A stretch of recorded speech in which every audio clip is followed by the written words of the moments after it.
Dear students, hope you have read the poem, and now will be a good readers of it. In the third week, you were given a brief introduction of the poet, W. F. Holmes. And what is the main idea of the poem? Today, in this second presentation of the poem, we will try to understand first two stanzas. So, let's start with a short revision of the last presentation. The Poet of the Old Brown Horse. W. F. Holmes, August 29, 1809, October 7, 1894, was one of the most famous American poet, writer, surgeon, teacher and lecturer. The poem The Old Brown Horse. The poem is a sad description of an old brown horse, who is now very old and half blind. He had seen better days when he was young. He seems to be speaking to the people who passed by the field. People, busy in their jobs, unconcerned about the horse's existence. Before the starting of first two stanzas, let's understand the meaning of important words and phrases. Words to know of the first two stanzas. Had my day. My best days are past, I am now old. Mane. Long hair on the head and neck of a horse.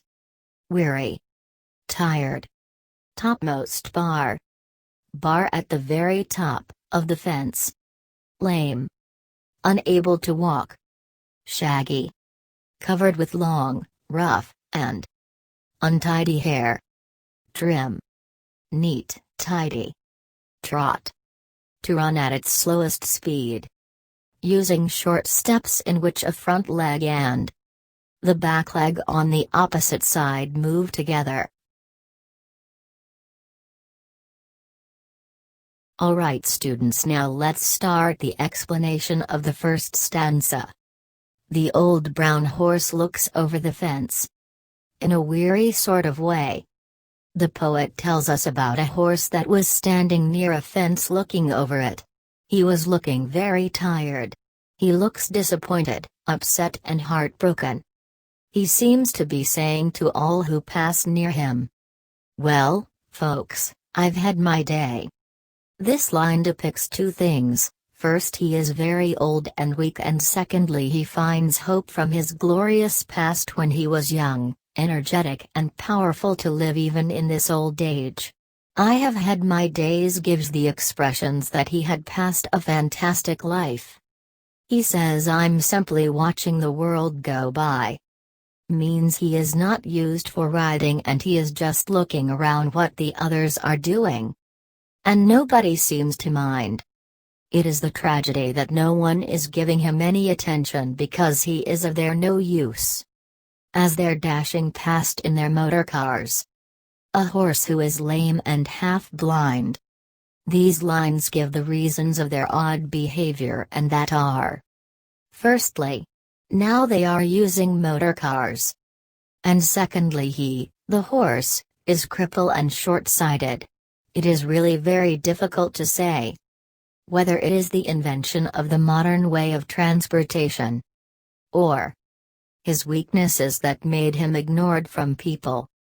In this stanza, the poet makes the horse sound pitiable and resigned to its fate. Through these words and expressions, I'm simply watching. Nobody seems to mind. A horse who is lame and half blind. Now, let's see what is the rhyming scheme of this stanza. The rhyming scheme of this stanza is odd lines rhyme, which is A, B, C, B, D, E, F, E. In this second stanza, the poet laments on the present situation of horse and tells us about his golden days of his life, saying, "The old brown horse has a shaggy coat." The poet describes his present physical appearance, saying his coat appears unkempt now. No one cares about him. But once he was young and trim. and he used to trot through the woods and lanes with the man who was fond of him. In these lines the horse reminisces about his glorious past and the time when he was young, and he was trimmed and kept neat and clean.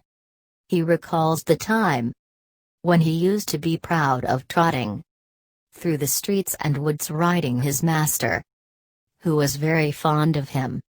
Those were the best days of his life. He was the apple of his master's eye. But now the time has changed. But his master rides in a motor car. Now the master, who was very fond of him, chose to drive a car and has ignored him.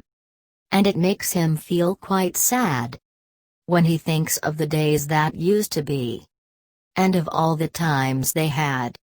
This brutal contrast of his past and present makes the horse sad. In fact, his fantastic past, if in one hand gives him reason to live in this present wretched condition, on the other hand causes him a perpetual pain. His master is completely oblivious to his present condition, and has completely forgotten him. Now his master enjoys motor car. Now, let's see what is the rhyming scheme of this stanza. The rhyming scheme of this stanza is odd lines rhyme, which is A, B, C, B, D, E, F, E. I hope you have comprehended the first two stanzas. Watch it again. If you have some misconception along this presentation, you are given a worksheet to make your understanding better. Solve the worksheet in your neat notebook. Thanks.